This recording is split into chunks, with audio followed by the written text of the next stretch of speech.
Okay, welcome in. I'm going to be reviewing Wednesday's action from the National Hockey League.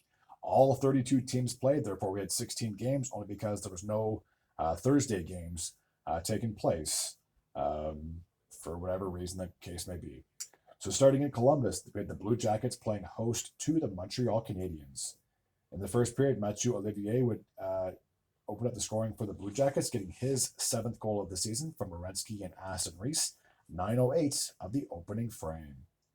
Uri Slavkovsky would get his second goal of the season, unassisted, with exactly 7 minutes to go, tying the game up at 1. Igor Chinnikov would break the tie in the second, getting his seventh goal of the year from Fantilli and Johnson, 4:27 of the second period. Cole Caulfield would tie the game up at 2, getting his 13th goal of the year, a power play goal, assisted by Slavkovsky, 6:34 of the middle frame. Emil Heimonen would get his fifth goal of the year from Evans and Armia, 8:24 of the third period, putting the Montreal Canadiens up 3-2. Zach Werenski would tie the game up at 3, getting his seventh goal of the season, assisted by Severson and Voronikov. We would need overtime to settle this one, and Nick Suzuki would get the game-winning goal, his eighth of the year, assisted by Lane Hudson, just 44 seconds into the overtime frame. The Buffalo Sabres played host to the Minnesota Wild. Just one goal to report in the game. That was from Kirill Kaprizov in the first period, getting his 14th goal of the year, assisted by Eric Sinek and Matt Boldy, 6:55 of the opening frame. So the Wild obviously won this one, 1-0. It's too bad all games couldn't be that simple. The New Jersey Devils played host to the St. Louis Blues. Hard to believe Robert Thomas scored just 9 seconds into the game, getting a second of the season from Buchnevich and Justin Falk. Dylan Holloway would increase the lead to 2-0, getting his fifth goal of the season from Brandon Saad, 6:23 of the first period. And then Dylan Holloway would score, getting his sixth goal of the year, assisted by Neighbors with under 4 minutes to go in the first period. So all three goals happened in the opening 20 minutes. The last 40, nada. So Blues would win 3-0. The Carolina Hurricanes played host to the New York Rangers. In the first period, Jack Drury would kick things off for the Carolina Hurricanes, getting his third goal of the year, assisted by Nietzsche and Orlov, 4:53 of the opening period.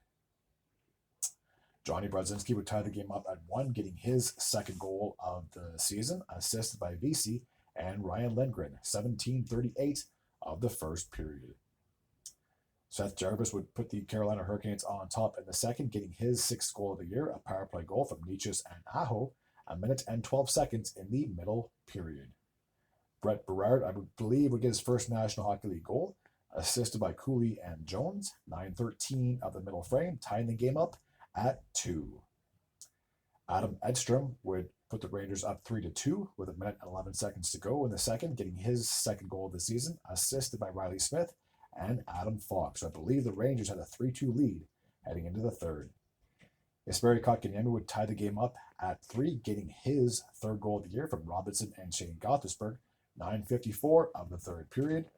And just under 8 minutes to go, Jackson Blake would end up getting the game-winning goal, his seventh of the season, a power play marker from Drury and Roslovic. So 4-3 would be the final score in favor of the Hurricanes. The Detroit Red Wings played host to the Calgary Flames. In the first period, Alex DeBrincat would open up the scoring, getting his 9th goal of the season, a power play goal from Rasmussen and Raymond, 6:33 of the opening period.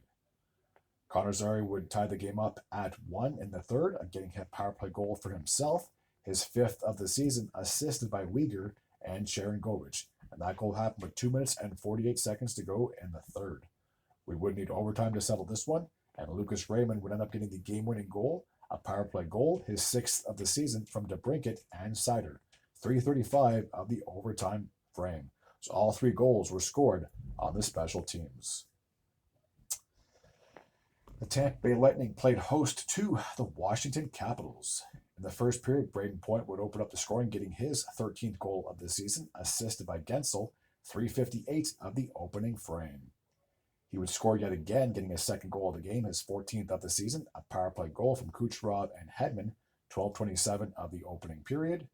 Andrew Mangiapane would cut into the lead, giving Capitals the first goal of the game, his 5th of the season, assisted by Eller and Lapierre, 10:31 of the second frame. Alexei Protas would tie the game up at 2, getting his 8th goal of the season, assisted by Tom Wilson, a shorthanded goal, and that goal happened 12 and a half minutes into the second frame. Late in the second period, Isimot would break the tie, getting his second goal of the season, I should say, assisted by Jurgens. 44 seconds remaining on the clock.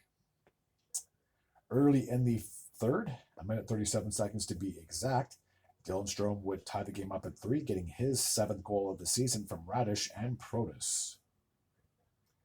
Braden Point would get credited for his 3rd goal of the game, a hat trick. It'd be an own goal, would go off a Lightning player. So they would go off a Capitals player, I apologize, putting the Tampa Bay Lightning back on top 4-3. John Carlson would tie the game up with 9.5 minutes to go, getting his 3rd goal of the season unassisted.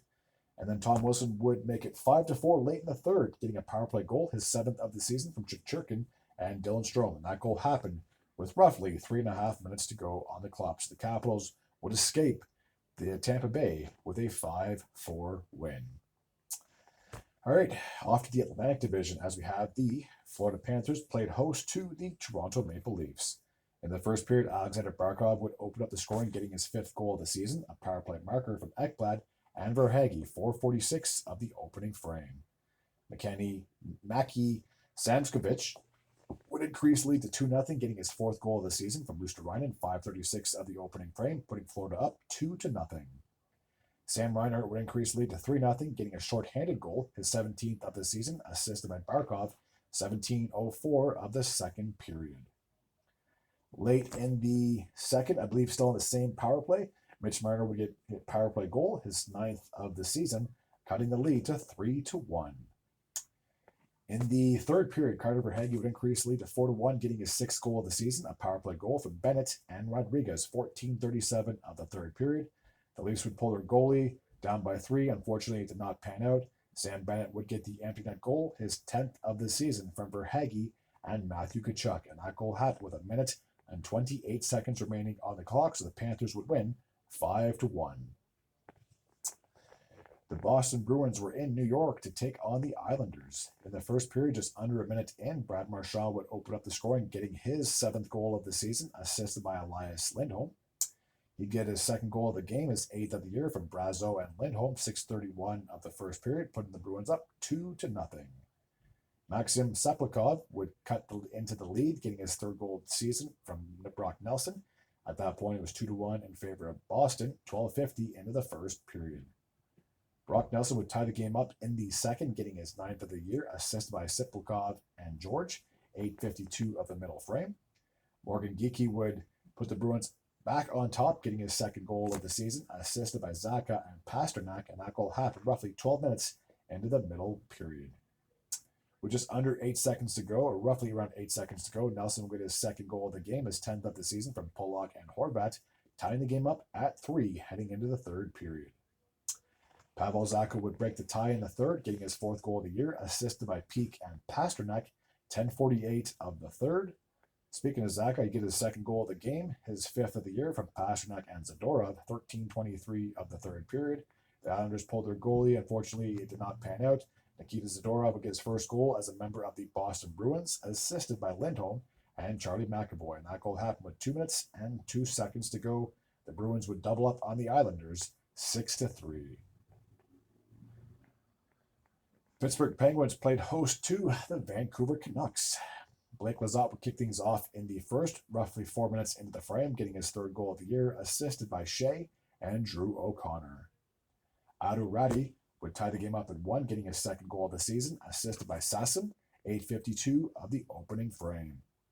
Ricard Raquel would break the tie, getting his 8th goal of the year, assisted by Rust and Pedersen, 12:53 of the opening frame. Kevin Hayes would increase the lead to 3-1, getting a power play goal, his 4th of the season from Malkin and Erik Karlsson, and that goal happened with 4 minutes and 46 seconds to go in the first. With just under 2.5 minutes to go, Brian Rust would increase the lead to 4-1, getting his 6th goal of the season from Crosby and Erik Karlsson, 17:41 to be exact. The Penguins had a 4-1 lead heading into the second period. Brian Rust would increase that lead to 5-1, getting his 7th of the season from Crosby and Erik Karlsson, 3 minutes and 40 seconds into the second period. Pius Sutter would cut into that lead, making it 5-2 at that point, getting his 7th goal of the year from Hughes and Hronek, 13:40 of the middle frame. Quinn Hughes scored 40 seconds into the third period, cutting the deficit to 5-3, getting his 5th goal of the year, assisted by Pettersson. Speaking of Pettersson, he would then cut the lead to 5-4 with 1 minute and 46 seconds to go, getting his 7th goal of the year from Garland and Quinn Hughes. But unfortunately, the Canucks were not able to mount a comeback. They attempted it, but 5-4 would be the final score in favor of the Steel City. The Nashville Predators played host to the Philadelphia Flyers. In the first period, Roman Josi would kick things off, getting his 5th goal of the year, assisted by Carrier, 6:17 of the opening frame. Scott Lawton would tie the game up in the first, getting his 3rd of the year, assisted by Ryan Poehling, 12:46 of the opening frame. Ryan O'Reilly would put the Nashville Predators up 2-1, getting his 4th goal of the year from Nyquist and Brady Shea, 16:18 of the first period. Looked like Nashville was going to win this one. Philippe Holder goalie that actually tied the game up with just 12 seconds to go, courtesy of Morgan Frost, getting his 3rd goal of the season from Sanheim and Couturier. We would need overtime to settle this one. And speaking of Couturier, he would get the game-winning goal, his 6th of the year, assisted by Konechny and Ristolainen, 2.5 minutes into the overtime frame. So the Predators were just 12 seconds away from escaping with a 2-1 win, and they would end up losing 3-2 in overtime. Very heartbreaking, to say the least. Okay, now we're off to the Central Division as the Chicago Blackhawks played host to the Dallas Stars. Taylor Hall, I keep forgetting about that guy, would open up the scoring for Chicago, getting his 3rd goal of the season from Khrushchev and Martinez, 17 seconds of the opening frame. He would get his 2nd goal of the game, his 4th of the year, assisted by Donato, 5:43 of the opening frame. Connor Bedard would score early in the 3rd, putting the Blackhawks up 3-0, getting his 4th goal of the season, a power play goal, assisted by Bertuzzi. Teuvo Teravainen would increase the lead to 4-0, getting his 6th of the season from Bertuzzi and TJ Brody, 3 minutes and 6 seconds of the middle frame. Colin Blackwell would finally get Dallas on the board, getting his 2nd of the season from Heiskanen and Bork, 3:41 of the second frame. Taylor Hall would get the natural hat trick, his 3rd goal of the game, obviously his 5th of the season for Craig Smith and Pat Maroon, 8:42 of the second period, giving Chicago a 5-1 lead.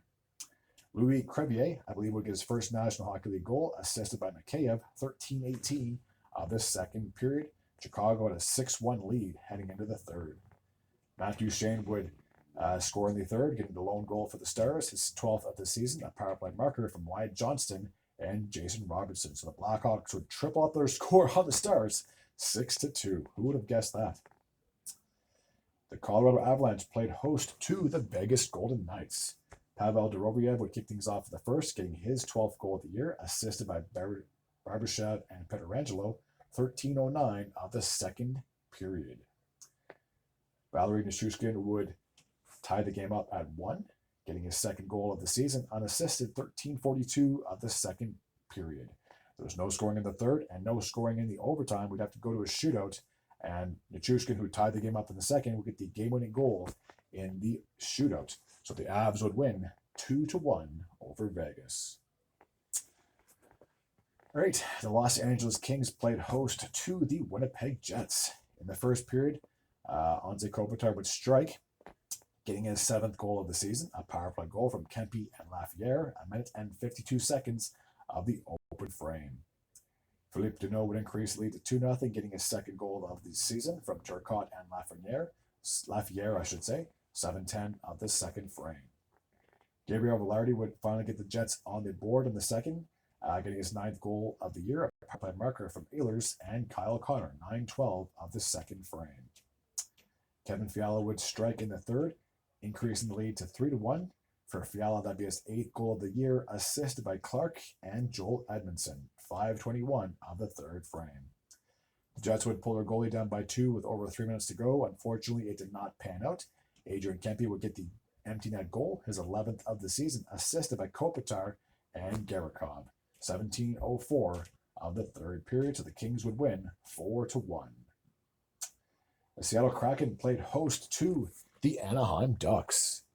In the first period, Frank Vatarno would kick things off for the Ducks, getting his 4th goal of the year, assisted by Troy Terry, 8:23 of the opening frame. Brett Leeson would increase the lead to 2-0, getting his 3rd goal of the year, assisted by Gauthier and Lundstrom, 12:43 of the first period. Eli Tolvanen would put Seattle on the board. For Tolvanen, that'd be his 6th goal of the year from Gord and Tanev, 16:34 of the first period. Seattle was still trailing 2-1 at that point. In the second, Oliver Bjorkstrand would tie the game up at 2, getting his 5th goal of the year, assisted by Shane Wright, 8:58 of the middle frame.